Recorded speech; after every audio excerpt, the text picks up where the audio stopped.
Hello friends, मी आहे तेजस्विनी।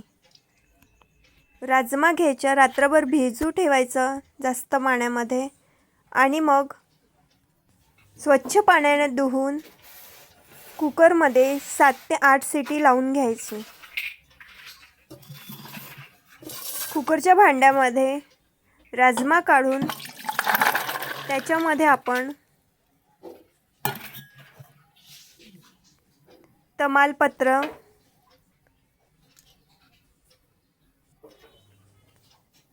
दालचिनीचा 1 तुकडा आणि 3 ते 4 लवंग टाकायचे आणि त्याला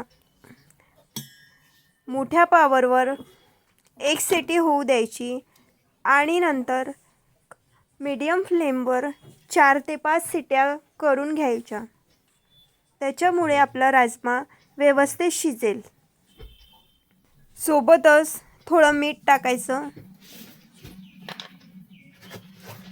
त्याच्यामुळे राजम्याला चव येते। आणि 1 कप पाणी टाकायचं आणि कुकरचं झाकण लावून त्याला शिजवायला ठेवायचं।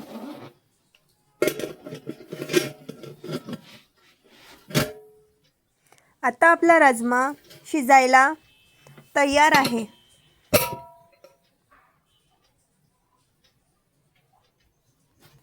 जेव्हापर्यंत आपला राजमा शिजतोय तेव्हापर्यंत आपण बाकीची तयारी करून घेऊया।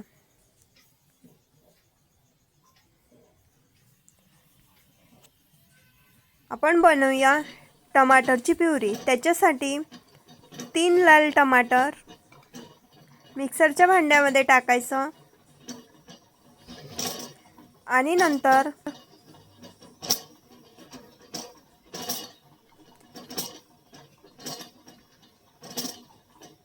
जास्त अद्रकचे तुकडे आणि 4 ते 5 लसणाच्या कळ्या टाकायच्या आणि त्याला बारीक करून घ्यायचा।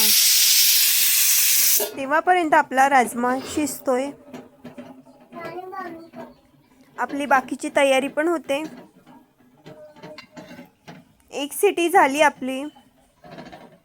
गॅस मीडियम फ्लेमवर ठेवायचा। 1 कांदा कापायचा, त्याला बारीक चिरून आणि आता आपली टमाटर प्युरी तयार झालेली आहे। बारीक प्युरी मिक्सरमधून तयार करून घ्यायची आणि मग लगेच कढईमध्ये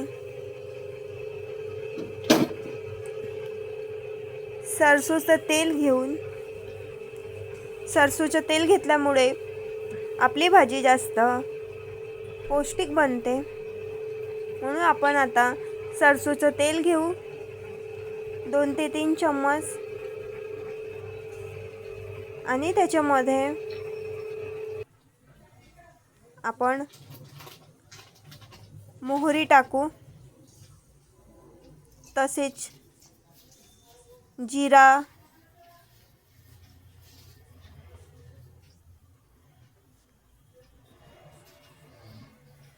त्याचबरोबर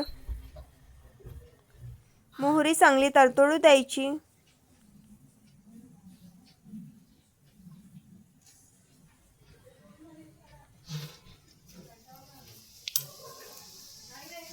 आपण जिरा टाकतोय मोहरी तडतडल्यानंतर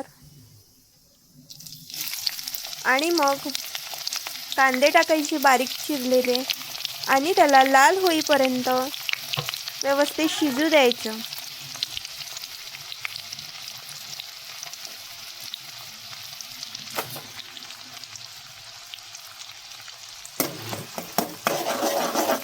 आपण बनवते राजम्याची भाजी, त्याच्यासाठी कांदा चांगला लाल होऊ द्यायचा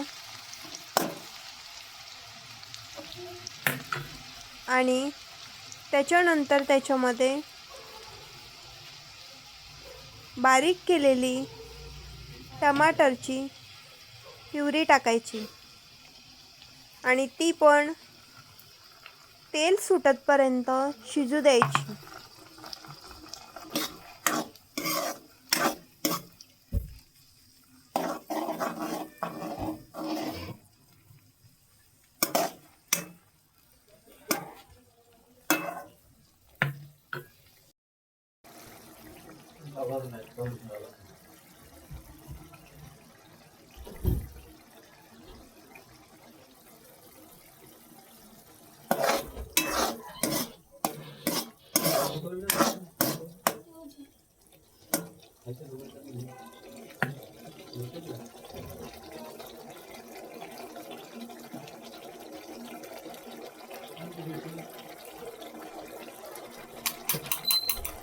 टमाटरची प्युरीला तेल सुटल्यानंतर आपण त्याच्यामध्ये टाकायची हळद,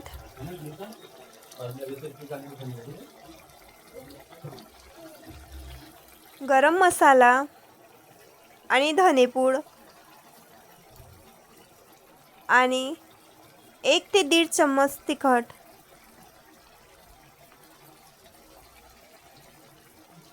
ज्यांना तिखट कमी करायचं असेल ते तिखटाचे प्रमाण कमी जास्त करू शकतो. आणि स्वादापुरता मीठ.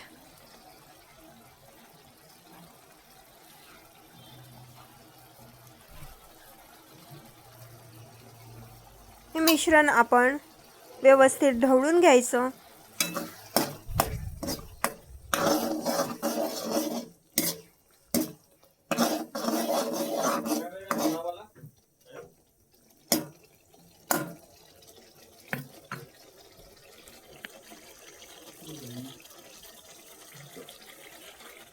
दोन ते 3 मिनटं झाकण ठेवून आपण त्याला मिश्रणाला शिजू द्यायचं.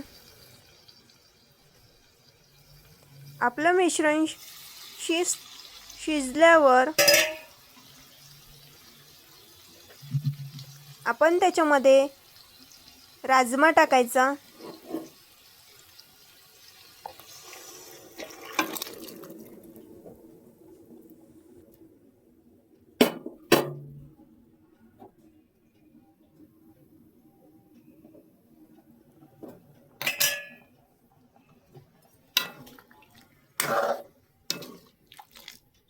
गॅस मीडियम आचेवर ठेवायची आणि आपली भाजी 5 ते 6 मिनटं शिजू द्यायची.